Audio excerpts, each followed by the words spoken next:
My name is Maribel Carrion.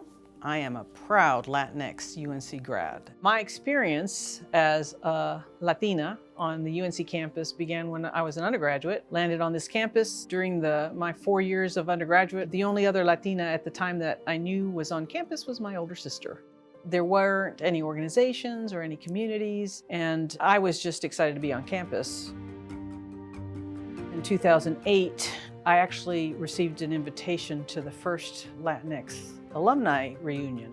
And I thought, oh, this is exciting. It was at the Campus Y on that Saturday morning. The sum total of alums that came back was less than 12.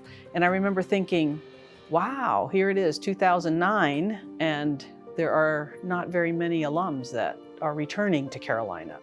One of the things about Carolina, it is a family. It's just a matter of embracing a more diverse family. I met Jackie when she did outreach to local alums of Hispanic or Latinx backgrounds to try to bring them onto campus, and met some other peer alums, and out of that came an invitation to join ACRID, the Alumni Committee on Racial and Ethnic Diversity.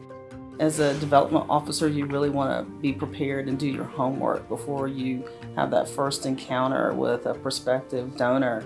And I already knew that you had had this very successful career with an international company. You came from a family of multiple Tar Heels. It was like finding this gem. I grew up traveling. I'm an Army brat. My first plane ride was when I was 7 months old. Living in other countries, I thought everybody had that kind of an upbringing. I ended up with a career that allowed me to travel all over the world.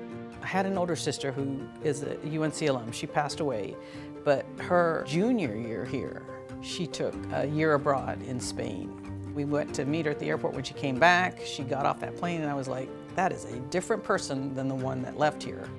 When Nicholas Steiner first articulated the idea about doing this mini global immersion experience for students, it was really easy to connect the dots at that point. So his idea was, I'd like to have a program, just a week long, that would introduce students to what it's like to be out of their comfort zones and into a different environment.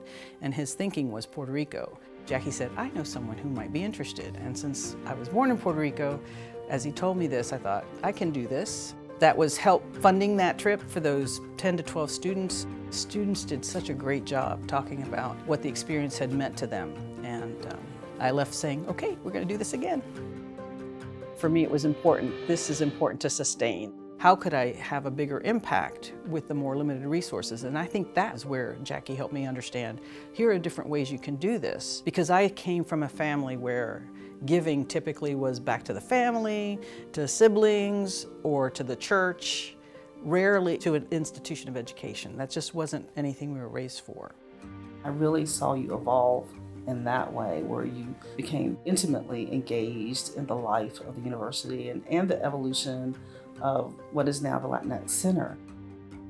I was offered the opportunity to help contribute to build the Carolina Latino Collaborative, which provided space in one of the dorms.